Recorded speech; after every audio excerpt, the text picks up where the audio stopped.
दोस्तों नमस्कार। मेरा नाम है गौरव और आज के आपके लिए एक वीडियो लेके आया हूँ। आपने थंबनेल में देख लिया है कि अगर आप लोग रेलवे की तैयारी कर रहे हैं, ग्रुप डी की तैयारी कर रहे हैं, तो इसमें आज का टॉपिक रहेगा कि सबसे ज़्यादा सैलरी वाली इसमें कौन सी पोस्ट होती है। 14 तरह की पोस्ट निकली हैं। 14 पोस्ट में से सबसे ज़्यादा सैलरी किस पोस्ट में होती है, सबसे आराम की पोस्ट कौन सी होती है, ये सारी चीज़ें आज की इस वीडियो में डिस्कस करने वाले हैं।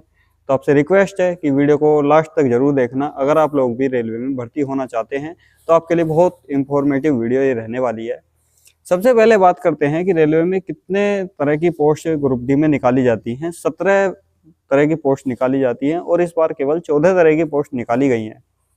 इसमें कौन कौन सी पोस्ट नहीं निकाली है, इसमें पोस्ट नहीं निकाली है। एक तो IOW असिस्टेंट IOW की पोस्ट नहीं निकाली है। असिस्टेंट IOW से बाद में एक हॉस्पिटल असिस्टेंट की पोस्ट इसमें नहीं निकली है।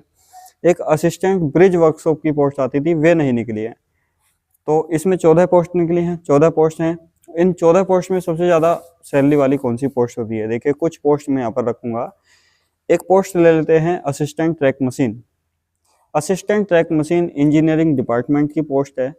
इसके एडवांटेज डिसएडवांटेज क्या क्या है देखिए। एक तो ये जो हमारी पोस्ट है इसमें क्या है, इसमें आपको जैसे रनिंग स्टाफ होता है तो आपको इसमें रनिंग स्टाफ की तरह चलना होता है। एक जैसे मशीन होती है उसके पीछे एक रेल का कोच लगा हुआ होता है, उसी में आपको रहना, खाना, नहाना सारी व्यवस्था उसी में की जाती है आपकी, उसी में आपको रहना होता है। उसमें रोस्टर के अनुसार काम करते हैं। जैसे कहीं कहीं पे 21/9 का रोस्टर है, कहीं कहीं पे 23/7 का। 21/9 क्या है कि 21 दिन लगातार ड्यूटी, 9 दिन लगातार छुट्टी, 23 दिन लगातार ड्यूटी, 7 दिन लगातार छुट्टी, इस तरीके का उसमें रोस्टर लगा हुआ होता है। हमेशा हेडक्वार्टर से बाहर होते हैं, पर सैलरी उसमें अच्छी खासी बन जाती है। क्योंकि अगर आप लोग 20 दिन भी अगर उसमें 20 दिन भी मशीन के साथ हैं तो आपको 20 दिन का टीए मिलता है। टीए क्या मिलता है, जो आपको हेडक्वार्टर दिया गया है उस हेडक्वार्टर से 8 किलोमीटर दूर अगर आप जॉब करने चाहते हैं, आप काम करने जाते हैं, तो आपको ट्रैवलिंग अलाउंस रेलवे देती है और उसका जो है 100% चल रहा है इस वक्त, जो 625 रुपये पर डे के हिसाब से चल रहा है। अगर आप लोग उसमें 20 दिन भी रहते हैं तो 625 के हिसाब से आप लोग देखिए आपका कितना बैठता है उसमें। तो एक तो ये पोस्ट हो गई, इसमें अच्छी खासी सैलरी बन जाती है। अब फिलहाल के जो टाइम पे उसमें लगभग 45,000 रुपये सैलरी ग्रुप डी की पोस्ट में बन जाती है, जो कि अच्छी खासी सैलरी है। अब इसके डिसएडवांटेज क्या है? डिसएडवांटेज इसका सबसे बड़ा एक ही है कि आप उसमें हमेशा फील्ड में रहते हैं, रनिंग स्टाफ की तरह उसमें रहते हैं। आपको एक कोच दिया जाता है, जो उसमें जितने भी हेल्पर होंगे सब उसी में रहेंगे, टेक्नीशियन होंगे सब उसी में रहेंगे, जो उसमें जूनियर इंजीनियर रहेंगे वे सभी उसी में रहेंगे। उसमें जो इंचार्ज रहेगा, SSC सीनियर सेक्शन इंजीनियर जिसे बोलते हैं, इंचार्ज रहेगा, वो भी उसी में रहेगा। यानी कि आप उसमें क्या है, आप कितनी ही टाइम नौकरी कर रहे हैं कि 5 साल, 10 साल, 20 साल, 50 साल, कितना भी हो गया, आप उसमें कभी भी अपने साथ फैमिली को नहीं रख सकते हैं। सबसे बड़ा डिसएडवांटेज उस जॉब का यही है। और हमेशा आपको हेडक्वार्टर के बाहर ही उसमें रहना पड़ेगा। और वैसे देखा जाए कि आपको उसमें सब सुविधा मिलेगी, किचन वगैरह सब है उसमें। एक कोच में इस तरीके से उसे डिजाइन किया गया जाता है कि आपको बेड, AC, कूलर, बिजली, पानी की सब व्यवस्था उसी में की जाती है। तो इसलिए अगर उसमें देखिए, अब आपको रूम भी कहीं पे लेना नहीं है क्योंकि आप उसमें कोच में रह रहे हैं, रूम भी नहीं लेना है। और आपको जो भी आपका हेडक्वार्टर है, आपको जैसे दिल्ली डिवीजन में कोई है, दिल्ली डिवीजन में कोई असिस्टेंट ट्रैक मशीन पे है, उसको दिल्ली दे दिया गया। और दिल्ली में क्या है, 30% HRA है। आपको क्वार्टर भी नहीं लेना पड़ेगा, रूम भी नहीं लेना पड़ेगा, क्योंकि आप उसमें कोच में रहेंगे और आपको HRA भी उसमें मिलता रहेगा, तो वहाँ से उसकी सैलरी बढ़ जाती है। तो कुल मिला के एक बेस्ट सैलरी वाली पोस्ट ये बैठती है।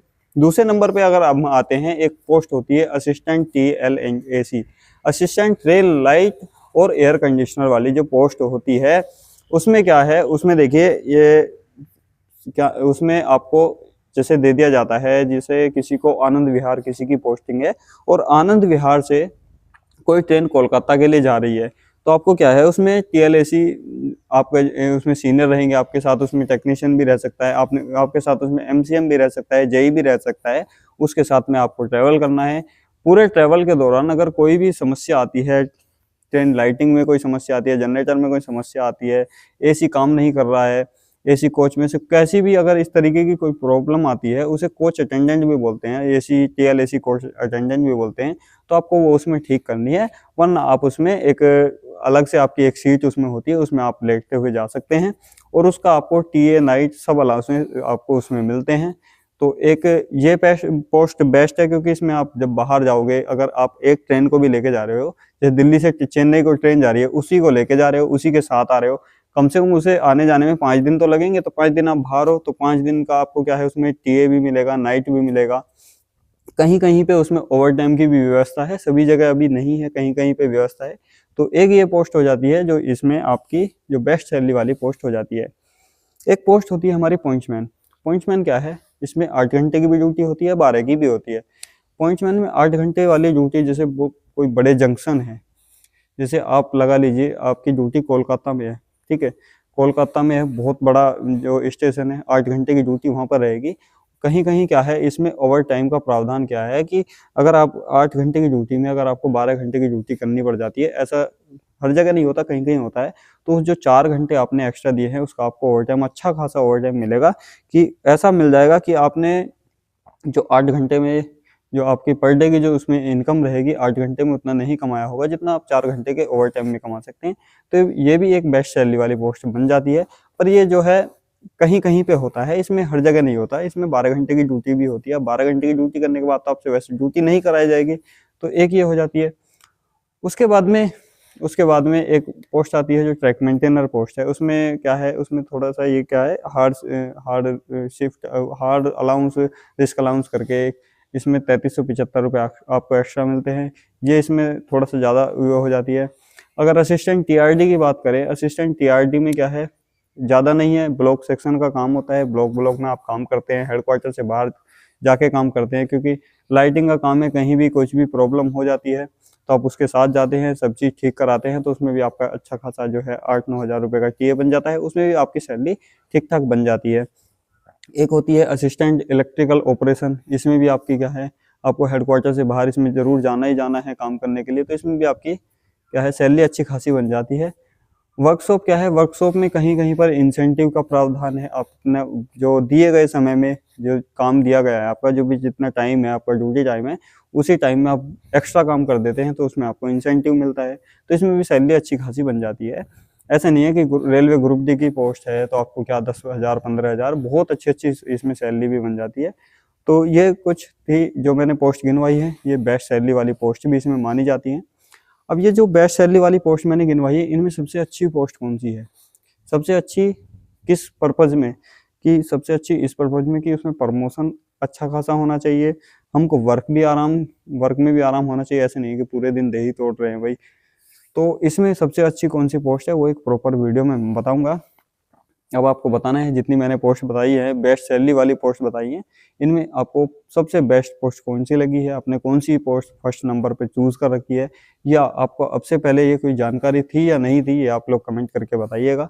अपने अनुभव से जितना मैं बता सकता था आपको बता दिया है। कोई अगर चीज़ें रह गई है, कोई बात रह गई है, कोई भी नॉलेज रह गई है, उसको मैं आपको बता दूंगा। कोई डाउट है तो कमेंट सेक्शन में आप लोग डाउट भेज सकते हैं, सारे डाउट क्लियर करूंगा।